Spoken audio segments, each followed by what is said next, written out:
হযরত ইব্রাহিম আলাইহিসসালামের জন্মের দিন কি অলৌকিক ঘটনা ঘটেছিল।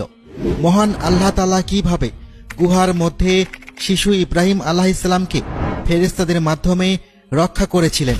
সামান্য একটি মশা নমরুদ ও তার সাম্রাজ্যকে কিভাবে ধ্বংস করে দিয়েছিল। এটি এক বরকতময় রাতের শেষ প্রহর ছিল।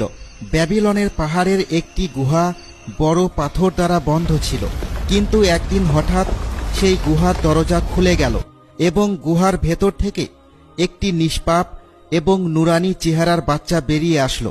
চারিদিকে ঘুটঘুটে অন্ধকার এবং নির্জনতা ছিল।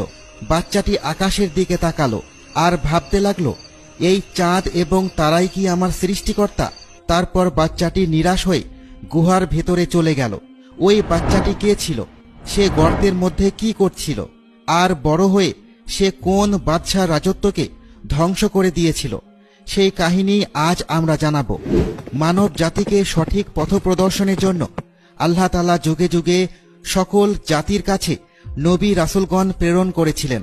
তারা যে শুধু মানব জাতিদেরকে ইসলামের দাওয়াত দিয়েছিলেন তাই নয়, বরং অত্যাচারী এবং জুলুমকারীদের বিরুদ্ধে সাধারণ মানুষের জন্য তারা ঢাল হয়ে দাঁড়িয়েছিলেন, যারা তাগুতের বা মূর্তি পূজারীদের বিরুদ্ধে বিদ্রোহ করেছিলেন এবং মানুষদের বন্দিদশা থেকে বাঁচিয়ে তাদেরকে মানুষের গোলামি থেকে আল্লাহ তাআলার দাসত্বে নিয়ে এসেছিলেন। সে সকল নবীগণের মধ্যে একজন হলেন হযরত ইব্রাহিম আলাইহিসসালাম, যাকে একজন জালিম এবং অত্যাচারী বাদশাকে জব্দ করার জন্য এবং ওই রাজ্যের প্রজাদেরকে সঠিক পথপ্রদর্শনের জন্য আল্লাহ তাআলা পাঠিয়েছিলেন। আসলে নমরুদ তৎকালীন ব্যাবিলনের একজন শক্তিশালী বাদশাহ ছিল। সে হযরত নূহ আলাইহিসসালামের নাতি কুশ বিন শামের একজন পুত্র ছিল।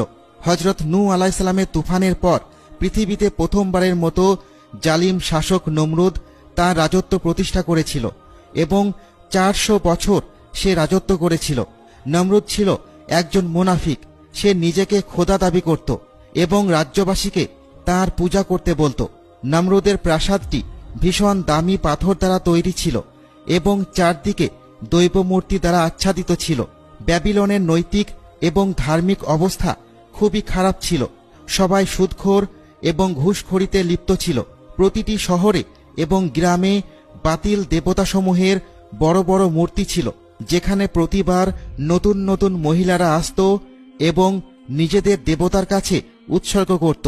মূর্তি পূজা, নক্ষত্র পূজা, চন্দ্র পূজা, এই সব কিছুই ছিল তাদের কাছে খুবই সাধারণ বিষয়। সাধারণ মানুষের অজ্ঞতার সুযোগ নিয়ে নমরুদ নিজেকে খোদা দাবি করল।